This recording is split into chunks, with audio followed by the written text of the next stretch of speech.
Hello fight fans and welcome to another episode of Tough Boxing on the Road.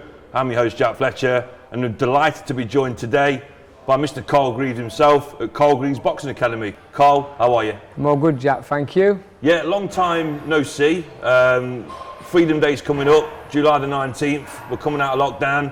I've seen on social media quite a bit that you've got a huge show coming up, which is really nice to see. Just tell us a little bit about it.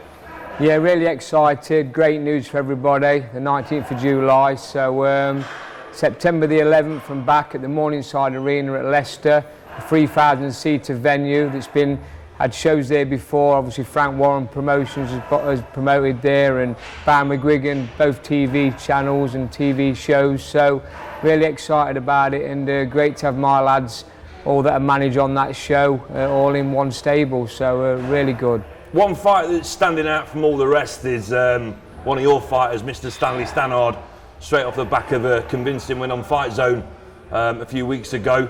Another knockout for him, 2 knockouts in a row now, 100% record, fighting an old rival in Kyle Fox. They met in the amateurs.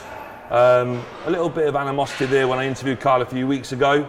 Looking forward to that one? Really am, yeah. I mean, we tried to make that fight for the last show on Fight Zone, but obviously Kyle's trainer was on holiday and he didn't want to do it without his trainer, which is understandable. So we've got it on now on a big platform. The show's going to actually be filmed by Fight Zone as well. So great platform for the fighters, and yeah, I'm looking forward to that fight. Like you say, old rivals. I boxed twice in the amateurs. I think Stan beat him both times, but they're good fights, and Kyle fancies the job. I listened to his interview with you, and yeah, he's really up for it, which is good. He's going to bring a few fans as well, and he'll make one hell of a night. Looking at the two fighters and their attributes and what they sort of bring to the table, stylistically, how's this fight going to pan out from your point of view as a coach, as Stan's coach? Yeah, well, Stan's at that stage now where he's sort of like mixing it up. He can box on the back foot and he's strong enough to go forward now and have a tear up. I mean, I prefer him to box, use his skills, use his attributes. But as you've seen his last couple of performances, he's been going on the front foot and he's managed to get a couple of stoppages. So it'll be interesting to see what we decide to do on the night. Whatever Kyle brings to the table, I'm sure Stan will have an answer to it. But we'll see. But Kyle's up for it, as you've seen, as he spoke, and really fancies the job, and Stan does as well. And if they go head on, full at it, it'll be better for the fans and great for TV. In regards to Kyle Fox, I mean, he's bang up for this. He wants redemption. He's convinced that he's going to get a win over the line as well. What does Stanley need to be wary of with Kyle in terms of what he's bringing to the party? Just complacency, really. I mean, obviously he holds 2 wins over him from the amateurs, so he might just think it's routine, but I think Stan's been around long enough to know now that it'll be a different Kyle in the pro ranks. I mean, Kyle's a bit more experienced. He's had 8 fights, 7 wins. He's fought for an area title, so he's got the championship rounds behind him and the championship experience. And obviously Stan's still in the rookie stage of his career. Once he had 4 fights, 4 wins. He's not been 6 rounds yet. I mean, he was scheduled for 6 last time, but managed to get the stoppage in the 5th. So it's a little bit of a step up in the pro ranks for Stan. So he can't be complacent. He's got to be on his game, and I'm sure he will be. I mean, Stanley Stannard, extensive amateur background. He's won many amateur titles, and now he's coming to the pro ranks. I think he got a knockout in the first round at one of your shows just before we got locked down. It was a very convincing win. What's it like working with Stanley week to week, month to month? He's a great kid, very, very dedicated. Like I've said before, he's the most dedicated fighter I've got. He's one of these kids that you have to kick out of the gym.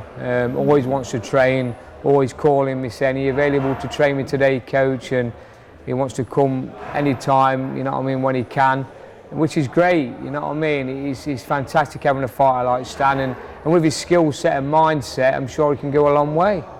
And in regards to the other fighters coming through the ranks as well, you know, the casual boxing fans probably don't know too much about these guys, but they'll get to see these guys showcase their skills in Leicester in September. Yeah. Do you just want to tell me a little bit about the other guys on the card? Yeah, well, I've got Kyle Haywood. He's like a veteran of the gym now, Kyle. He's a former area title challenger, lost by a point at the same venue actually on a BT Sports show. So He's up against Ryan Amos, a local lad from Nottingham, so it's a local derby, Leicester v Nottingham, and that's for the Midlands area super welterweight title. So it's a title that Kyle lost to before. So hopefully, obviously Kyle can win the title and become Midlands area champion. But it's going to be it's a close fight. It's going to be an hard fight. They've sparred before. There's nothing in between them in sparring, and which, like I say again, it's another 50-50. And which is what I like to do, try and bring even money fights to the show and for the card, so the fans, the only winners are the fans. I mean, it's been a long road through this COVID. I mean, I know that we've had quite a few interviews online on Zoom over the past sort of 12 months. It's been highly frustrating, but finally now you've got the opportunity again to put a show on with live fans coming back. You must be ecstatic. I am really pleased, and especially to go to a venue like the Morningside Arena, a 3,000-seater. I'm over the moon to be able to deliver and put a show on like that for my fighters. I mean, it's a TV style venue, and obviously Fight Zone are filming it, which is going to be shown to casual boxing fans who has downloaded the app and paid for it. So yeah, I'm really pleased and I'm over the moon. I'm just waiting on a few of the Boxing Board of Control guidelines and what they're going to put in restriction wise, but I'm hoping that by September things will all be back in place and back to normal. Okay, moving on to some other fighters that have joined your academy. One in particular, Mr. Ryland Charlton, a valiant effort against Florian Marcoux a few months back, dropped down a weight, but now he's decided to come to you and you know, train hard and get back on the horse again. What's the latest with Ryland Charlton? Yeah, well, obviously Ryland's managed by Dan Naylor, who I used to manage as well, so we've got a bit of a connection there and a bit of a link. And he's liked the work that I've done with David Avanesian, so Dan rang me after he got beat by Florian and said, would you be interested in training Ryland? I said, definitely, yeah, bring him down. We did a session, he really enjoyed it, like what we do, he's my kind of fighter, strong, aggressive, come forward, and I mean, I can adapt to the training, but they're the fighters that I prefer to work with, because it was sort of like my style as a fighter. So we're really clicking and getting on well. We're just waiting on a date. He's still with Matchroom. He had a free fight deal with Matchroom. He's into his third one now. Our 3-year deal actually. So we're just waiting on Matchroom getting him a date. I'm hoping September. He's chomping at the bit now. He started sparring. He's only been coming down to me once a week because he lives in Norwich. It's 2.5 hours away. It's a long way. So he's just been doing his own stuff back home, coming down to me once a week for a bit of technical work, a few pads, and been getting a bit of sparring now as well. And once we get the date, he's going to move to Newark. I've got him a place to stay, and we'll have a proper full training camp like I do with David Avanesian. It's well publicised, and it's evident to see that Ryland Charlton has got massive power in both hands. But what do you need to work on with Ryland to make him a complete fighter? I'm sure that there's lots of things that you have come to light over the past few weeks. Yeah, he just got to relax more. He's just got to stop loading up, let his hands go, not put as much power in every single shot, because it just tires you out. Even though if he connects, he's going to have you out of there. You've got to take into consideration that these fights now he's going to be up at championship level, and you can't be loading up through fights now. You've got to be relaxing, let your hands go and place the odd big one. And like I said, we must increase his speed, work on his movement and his footwork a bit more, and trying to get him just to box a little bit better and relax, and not just go out there all guns blazing and trying to bomb him out. And as an elite coach, and from what you've seen of Ryland Charlton so far, dropping down that way, how far do you feel that he can go in terms of levels? Are we talking British title level? Do you think he can go further than that? Definitely British title level, yeah. I mean, if he's going to be boxing at lightweight, which we're hoping he's going to do, I mean, he only walks round at the welterweight limit, which is 10.7. He should never have been boxing at that weight.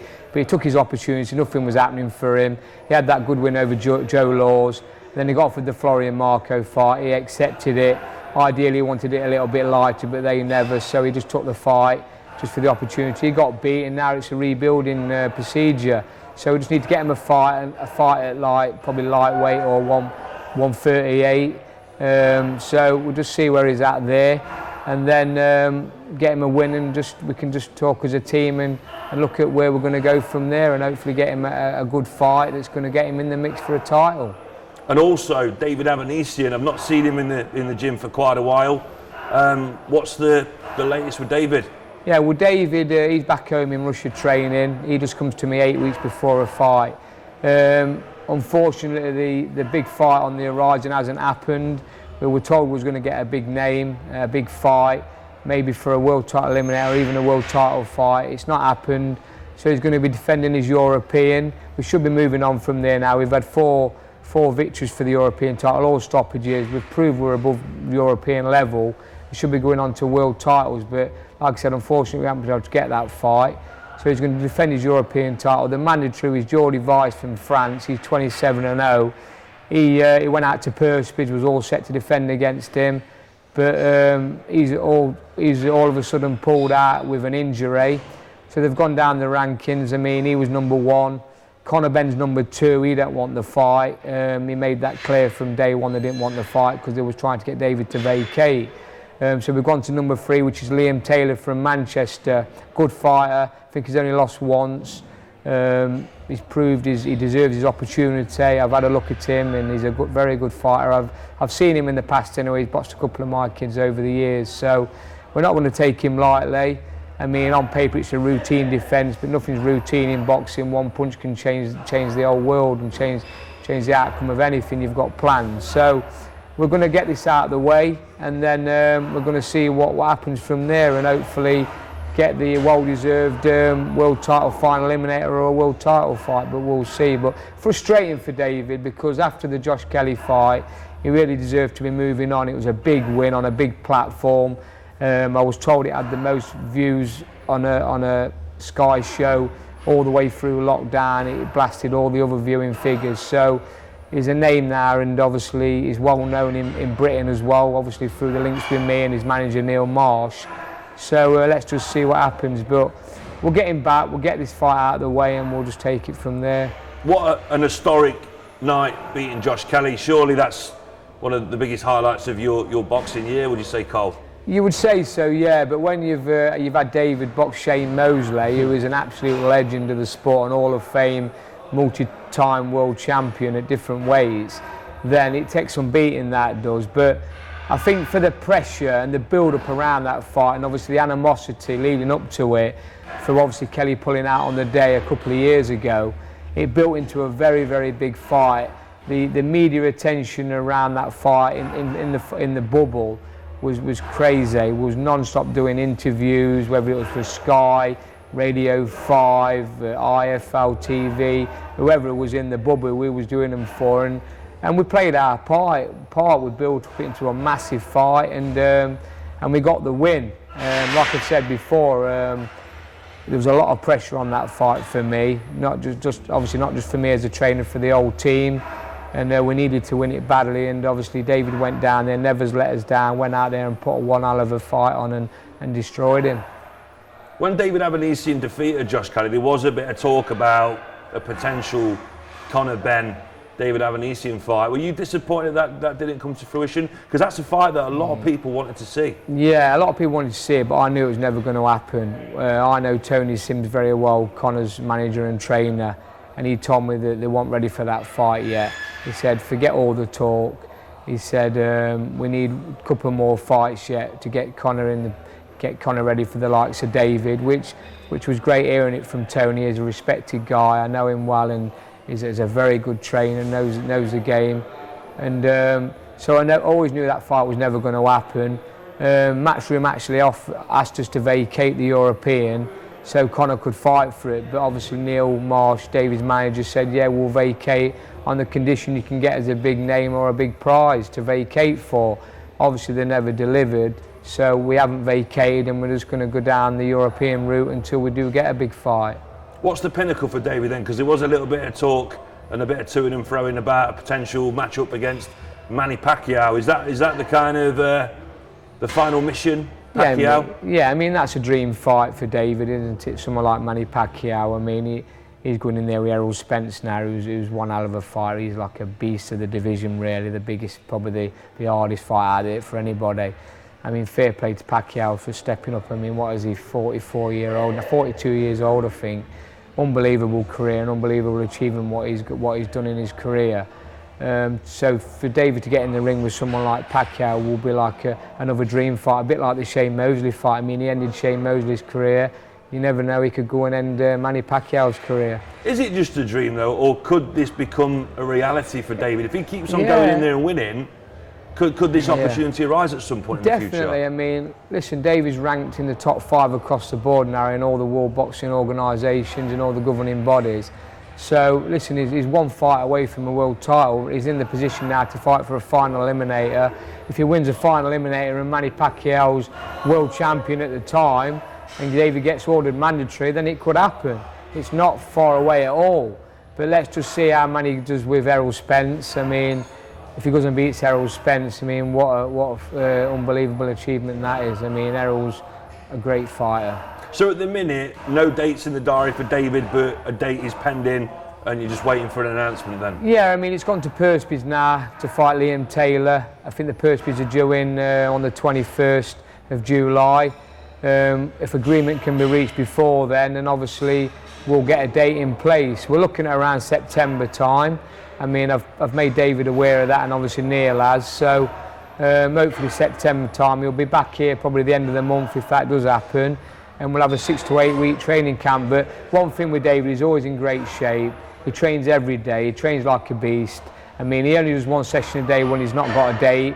Doubles it up when he's got a fight date. But whether he's swimming, whether he's running, whether he's doing his strength and conditioning, whether he's doing his boxing, he's always in the gym, always doing something. So can never concern with David.